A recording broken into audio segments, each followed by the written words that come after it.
free to go? So why am I not free to go?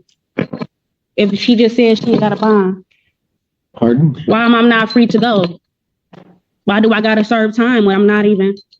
You have a bond on the case, ma'am. So if I get my money, I can get out. But she just said it was no bond. Post bond, you can get out. So I'd rather post bond. So where do I go from here? You need to post the bond. Okay, what's the bond? Because you just asked her the same thing. Cause she said 5%. it's $500. Yes, ma'am. Okay, so I'd rather post bond. Where do I go from there? Christina Bear. Good morning, Assistant Public Defender Lauren Attorney on behalf, well, not on behalf of Ms. Brown. We are the attorney of record on this case. When I did meet with Ms. Brown, she informed me she wants to represent herself. Your name? Alexis Brown. All right. Is that correct that you want to represent yourself? Yes, it is. So, in this matter, Ms. Brown, I do have to inform you that the complaint in this case alleges that on or about June 8, 2024, the location of 3001 Woodland Hills Drive in Pittsfield, Washtenaw County, State of Michigan, that you did commit the offense of assault and/or assault and battery against a Latasha Browning. Do you understand what you're charged with? Yes, I do. That is a misdemeanor punishable by 93 days in jail, $500 fine plus court costs. Do you understand the maximum penalties? Yes, I do. There are certain things that are fraught in self-representation in terms of understanding the Michigan court rules and in terms of the court procedure. You would need to understand that if you would like to represent yourself, that you would be held to the same standard as any other attorney. Mm-hmm. The court will not be assisting you in any fashion whatsoever. You understand that? Okay, so the time that I served, don't that counts for the 93 days? I'm sorry? The time that I served already, don't that counts for the 93 days? I don't know how much time you... I served 30 days already. And if you serve 30 days, it may count. I'm trying to look at what your bond is on this case. What do you have a bond?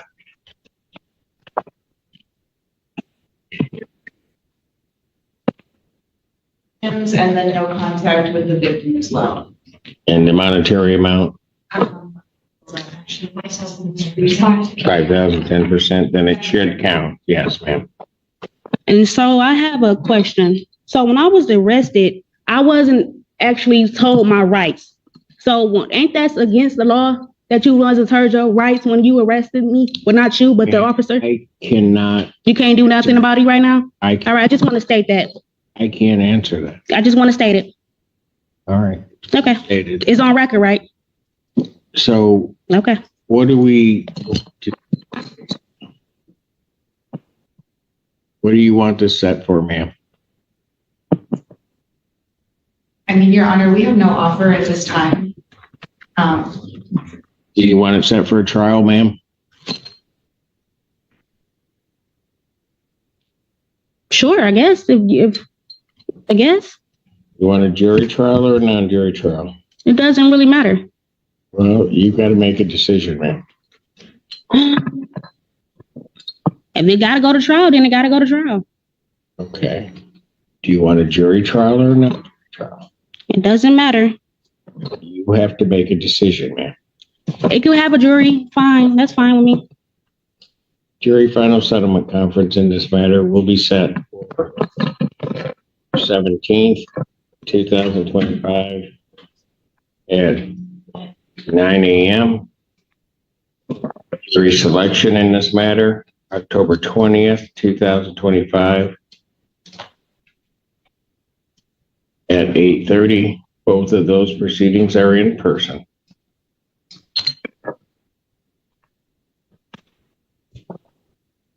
Thank you. So am I free to go? No. So why am I not free to go? If she just said she got a bond. Pardon? Why am I not free to go? Why do I gotta serve time when I'm not even? You have a bond on the case, ma'am. So if I get my money, I can get out. But she just said it was no bond. Post bond, you can get out. So I'd rather post bond. So where do I go from here? You need to post the bond. Okay, what's the bond? Because you just asked her the same thing, and she said 5%. it's $500. Yes, ma'am. Okay, so I'd rather post bond. Where do I go from there? And you can go post bond. Okay, thank you.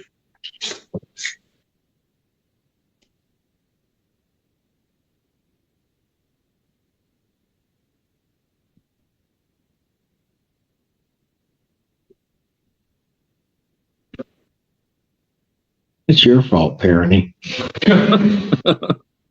Your fault. You just like suckered me into that. You got up there and then just said, well, we're the attorney of record, but Oh, we're starting off the morning with a series of bad decisions already. This is wonderful. yeah, I know, but they're all by parenting. The whole McDonald's thing and then this. And Okay, let's try. Okay, for me to stand in for you right now? Yes, Okay, could you please state your name? thoroughly. What was that noise? Shouldn't you check? I don't feel safe. Why are you just pointing? What? Don't stop. So It'll stop at some point. I feel very safe, Your Honor. Oh, I know. He's like, you are all over it. All right, go ahead. What are we doing? Well, Your Honor, a few things. First of all, I've been in communication with Mr. Burgess and Mr. Arabo, who is representing the victim of the case, Mr. Quasny. Apparently, Mr. Lee called Mr. Arabo and offered to, in exchange of a pending case where Mr. Quasny is the defendant of an AMV against Mr. Lee. Mr. Lee contacted Mr. Arabo and offered to essentially not testify in that case if Mr. Quasny agreed not to testify in this case. There are statements that are essentially saying, in exchange for Mr. Quasny, victim in this case, not testifying, I will also not testify. That is highly concerning, of course. I was given this information yesterday. I asked Mr. Arabo to forward that call to myself, Mr. Burgess, and the officer in charge because we wanted documented for potential additional charges. But this all transpired yesterday. We got the recording as of this morning. With that said, of course, I think it's appropriate to have an adjournment. Mr. Burgess agrees with that. But does that recording indicate that? Yes, Your Honor, have either one of you listened? I myself have not listened to the recording. I was just asked to stand in on behalf of Mr. Burgess. He's at a hearing in Lansing. However, I did speak to Mr. Lee about it today. Mr. Lee indicated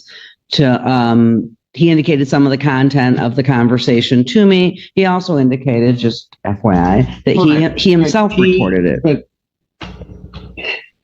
just so that I have this right, the defendant, because of something else, is urging, enticing, or in some other way interfering with testimony of witnesses in this case. I can't agree to that characterization because I haven't heard it. I don't know. Well, you want to listen to, because that's what I'm being told. But yes, I understand. I understand that is what's being presented. I also want to indicate that. Go ahead. I'm sorry. Mr. Lee has indicated to me some things. I have advised him to be careful of what he would want to say to Your Honor, but he seems to feel that he needed to make that phone call because he wants to move to have Mr. Burgess removed and he wants to get a different attorney. Mr. Lee has indicated to me he also wants to address the court. I again did advise him I would not go into the content of that conversation as there could be potential pending new charges. With that said, Mr. Lee, what is it you wanted to say? Yes, Judge, I indicated to, what's her name? Ms. Rubio. To Ms. Rubio that for a little bit over a month, I contacted my attorney, Mr. Burgess, and I instructed him to contact the lawyers from both sides, the prosecution and the other side that represented Mr. Kwasny, and I instructed him to offer a plea or to negotiate some sort of settlement, and he indicated that he would do that. He indicated that he had done that. He indicated that he had reached out to Mr. Arabo and the prosecutor regarding making some sort of plea agreement. Him and I discussed what that could be. And so now, fast forward, yesterday, I contacted Mr. Burgess and I said, hey, have you reached out or have you heard anything from Mr. Arabo and the prosecutor? He said, and he indicated that he had not heard anything and that he had reached out to both attorneys multiple times. I knew that to be a lie. I suspected that to be a lie. And I knew that if I were to have him or to ask you to have him removed or substituted, that I would have to prove under Strickland versus Washington that he. I don't know. Are you a lawyer? I was.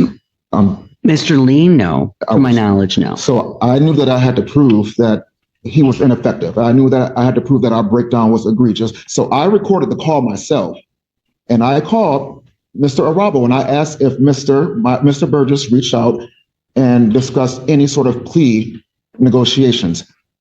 Mr. Arabo said, no, sir. He had not had any communications with my attorneys. So I confirmed with Mr. Arabo that he had not received any communications about any kind of negotiations with any kind of plea agreements on my behalf. I'm so sorry to interrupt Mr. Lee before he makes more statements. And I did record the call. That are false to this. I recorded the call. Criminalizing himself. I recorded the call. In his best interest, he might want to listen to this call before he makes any further statements. In the call that was sent to us, there is indication there's no discussion of a plea. Not what was sent to me. That was recorded by Mr. Arabo. There's very clear that there will be no testimony in his case if Mr. Kwanzi agrees not to testify in this case. So I have the text messages. Further false statements are made to the court, which is not necessarily a problem for me, but I want to make sure that Mr. Lee's rights are preserved. I have the text messages. I want to listen. You don't know what? That's the third time you've done it. You're gone. Mr. Allen, take him.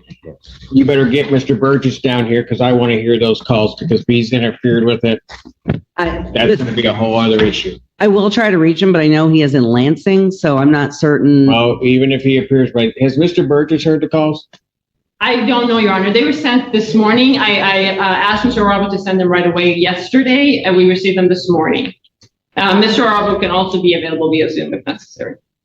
All right. Okay. I'm just letting you know that what I'm hearing is extremely disturbing. I completely understand that. And so I'm gonna give an opportunity for the defense to give me some explanation, but I'm inclined at this point, I'm gonna hold him in custody. I'm inclined at this point to revoke his bond. I understand. Okay. Okay. All right. Thank you, Your Honor. Thank you.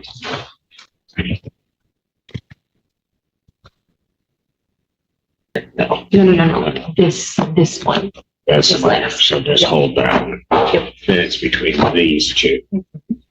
What happened to yours? That was at 2:00. We haven't gotten there yet. Oh, I haven't talked to you about those at all yet. ow. Okay. All right, but this one has one. And then we gotta bring Lee back out. So who's on this one? This is 4 witnesses with Miss Tanha and I believe Miss Ackerley. Okay. So then this is good night. 9 is Burkett. How many witnesses on that one witness? Okay. Get Mr. Burkett in here. We'll handle that one. I'm going to take a brief break. We'll handle that one. Then I'll get Mr. Lee out. Okay. Thank you, Your Honor. And deal with Lee. That's my order then. All right, Court of Statements, Larry Lee. All right. Good afternoon, Your Honor. Marie Tanha, Assistant Prosecuting Attorney on behalf of the people. Have we got 2 witnesses? And Mary Rubio, again, on behalf of Mr. Lee, who is making his way to the podium.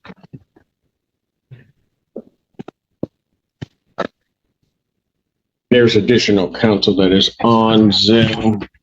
Oh, there you Good go. afternoon, Your Honor. May it please this honorable court, Joseph Arabo, on behalf of Stephen Kwasny. All right. And I'm presuming everybody except the court has heard the phone call. What I heard was the recording the prosecutor gave me, which appears to be a less than 2-minute portion of a phone call. I think she would agree it's not an entire phone call. That's correct, Your Honor. It's what Mr. Rubble sent me, as well as Mr. Burgess, and law enforcement as of this morning. All right. And that portion of the phone call, as the court is to understand, is basically this defendant speaking with, is it directly with the victim in this case? No. No, The Your Honor. attorney. It's with Mr. Rubble, who's the attorney for the victim. All right. And basically offering to not provide testimony in another case if his client doesn't provide testimony in this criminal proceeding. That is how I would characterize it, Your Honor. If Mr. Rubble has additional information or different information, he's welcome to. Yes. Mr. Yeah, just to clarify the record, that's a portion of a phone call because I didn't anticipate to record the entire thing. I didn't know who was calling me. And then once I realized what this was, which is an attempt to extort and use this other case that he filed against the victim in this matter to use as leverage to have this conversation at a future point in time, I was quick enough to get on my computer and record it so that the court is aware of what's going on in the matter where I represent Mr. Kwasny, who's the victim in this matter, which is the first matter before the court. Your Honor, if I may, I really object to that characterization that it was an attempt to extort. I've spoken to Mr. Lee at length about the purpose of the phone call. I also listened to the portion of the phone call. Perhaps the court could listen to it. I do not believe that was what was happening at all. And plus, I don't think there was nothing on there that indicated he was trying to extort this attorney or the complaining witness. Frankly, what Mr. Lee has alleged to me is that he and Mr. Burgess have basically had a breakdown of communication, that he's spoken to Mr. Burgess multiple times, asking him to advocate on his behalf to the prosecutor as well as to this other attorney to try to come up with what he has called, not being a lawyer, using the words a settlement agreement or a plea negotiation. That's what he said to me. And that he had the feeling that Mr. Burgess had not, in fact, made this phone call. So he then called this attorney, and right in the phone call, because it would have been unethical for Mr. Burgess to call to try to say my client won't testify in this other matter. Of course. If that, right? That's well, Mr. Burgess may not have done. And that may very well be. But Mr. Lee indicates that, and I haven't seen these, he indicates that he has text messages back and forth with Mr. Burgess, and that Mr. Burgess, quote, lied to him about whether or not he made these phone calls. So he indicates the main reason that he wanted to call. That would be irrelevant. I know that, but Judge, trust me, I know that. But I just wanted to make a record. What, can I just finish though? Let her finish. Mr. Lee indicated the main purpose of the phone call was for him to find out whether this attorney could verify whether Mr. Burgess called him. If you listen to the call, the portion of this call, it's literally on there. He says, it starts out with him saying something about plea agreements.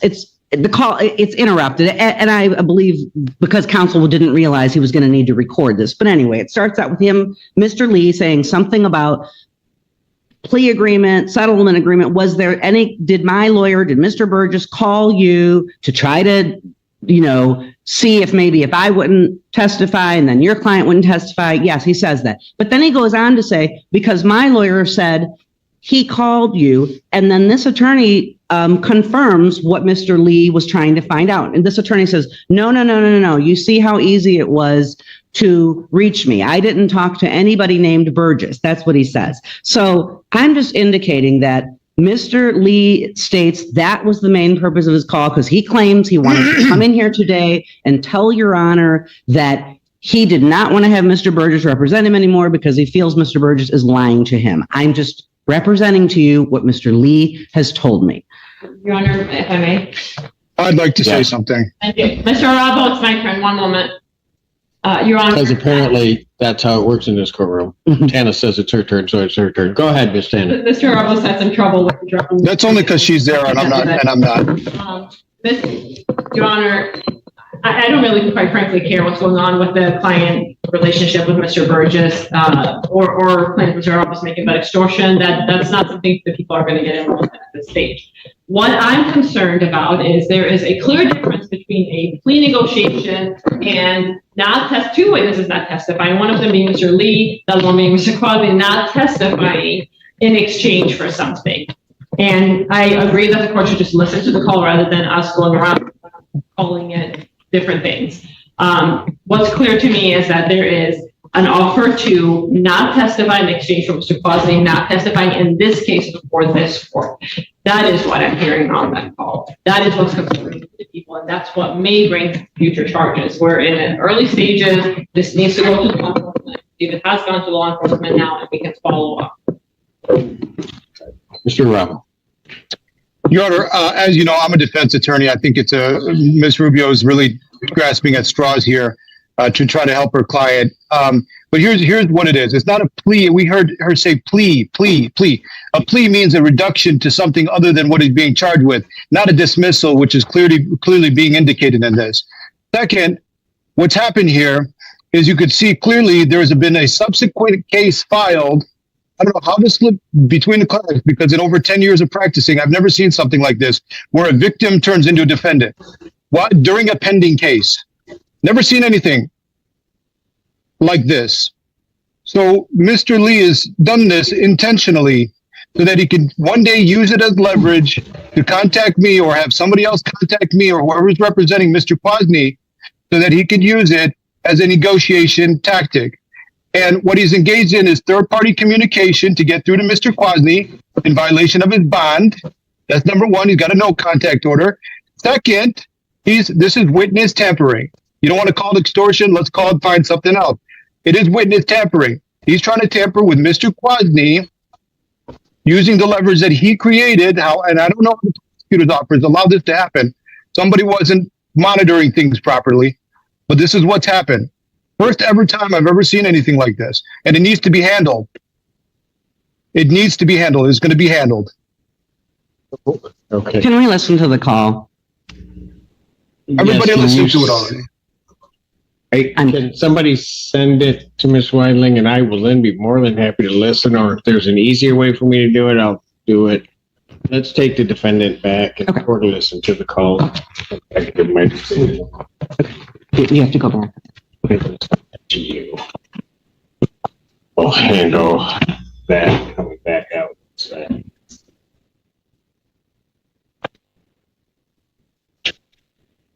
But I think Miss I can go with on that. So bring me that. Court's going to stand in recess. Everybody can remain seated. Bring. And I got this here. And I should have completed that. Now I got Kennedy Brown. And got it. Yeah. Okay.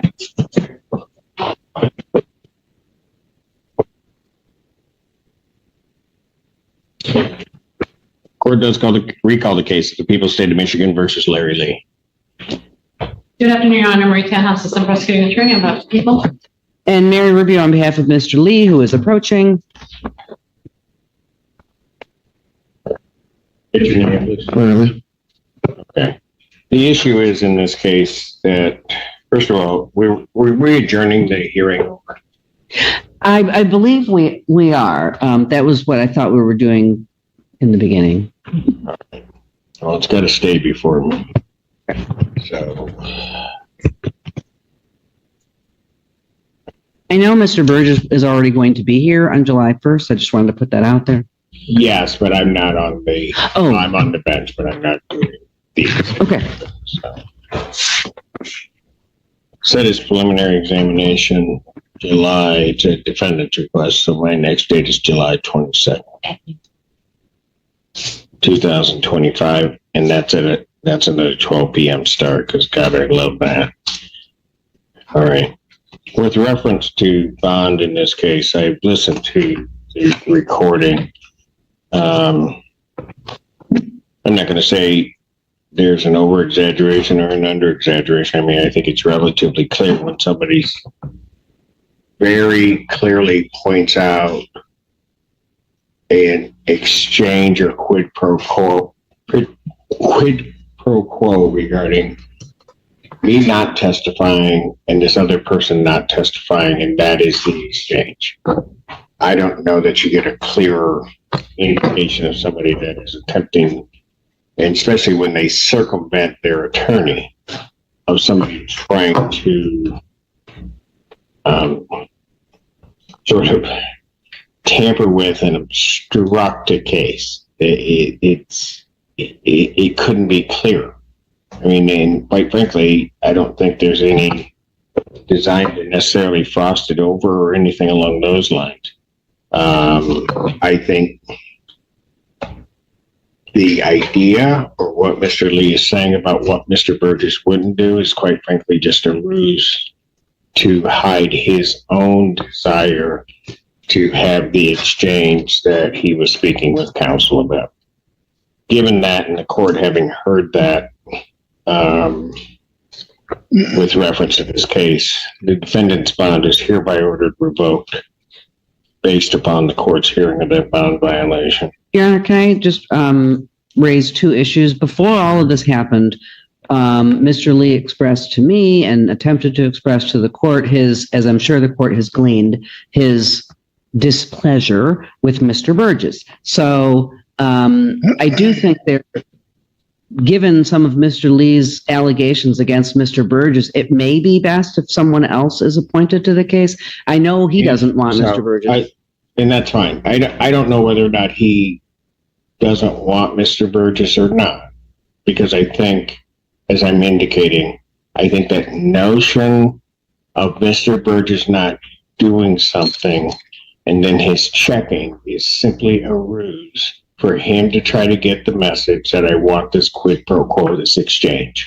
And I'm not accusing Mr. Burgess of anything. I'm just trying to represent what Mr. Lee has told and I understand that. And Mr. Lee is about jumping out of his skin trying to talk, just so you know. And so when you talk to Mr. Burgess, if Mr. Burgess, if he believes that that's the appropriate step, he can bring that motion before this court, and the court will hear it in the day that I'm on. Mr. Lee, I will let you talk in a moment, but I'm going to finish this. Revoking your bond because of what is a clear violation of the bond regarding, and I mean, I think it's an attempt to try to get indirect contact as well as obstruct these proceedings. Because that was accomplished in the manner it was, and I'm not sure that I can trust you with reference to no context and the like, we're at least going to get through this. I am going to, subject to a hearing, defendant's phone privileges for the jail are also revoked. What did you wish to say, sir? The thing that my substitute attorney here didn't convey to you was that I told her that I have the evidence with me in hand, that my attorney, Mr. Burgess, was the one that actually said that this was a legal way that we can go about it. And no, I'm not. You know what, Mr. You might as well stop right now. I have the text. Because no, I'm going to tell you, I don't know if you're misunderstanding something or what, but you are not. Mr. Burgess has appeared before this court. You are not going to sit here and try to disparage that man, saying that somehow or another, Mr. Burgess represented to you that obstructing a case in this fashion was a legal way to proceed. I'm not going to believe it, and I'm not going to hear you. I'm not going to hear you. I don't know what how do you not understand what I'm telling you? Now, if you've got that information and you think that's what it says, you get it to counsel and the court will take a look at it. But you're not going to sit here and disparage that man. It is not going to happen. I'm done. Bond revoked. Thank you. Thank you, Your Honor. Thank you, sir. Appreciate your wait and patience online. No problem, Your Honor. Are you still on the record? Pardon? I am. Are you still on the record? You know, I'm not sure who this kid is or what he's capable of or what sort of messages he can get out to other people. But if the court could put a no contact order because somehow I've become a witness in this matter, I'd appreciate that. A no contact with you?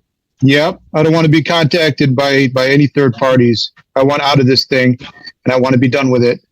Didn't ask to be here. I will add that no contact provision. And Yeah, one of those, Your Honor. but counsel, why don't you let us know how you really feel? All right. We'll I think take care of that. I think the courtroom's been through enough today. Thank you. Appreciate it. A routine court hearing took a dramatic turn when a defendant's phone call raised concerns about possible witness interference. After reviewing the recording, the judge determined the conversation violated bond conditions and revoked the defendant's bond, demonstrating how seriously courts treat actions that may affect the integrity of legal proceedings.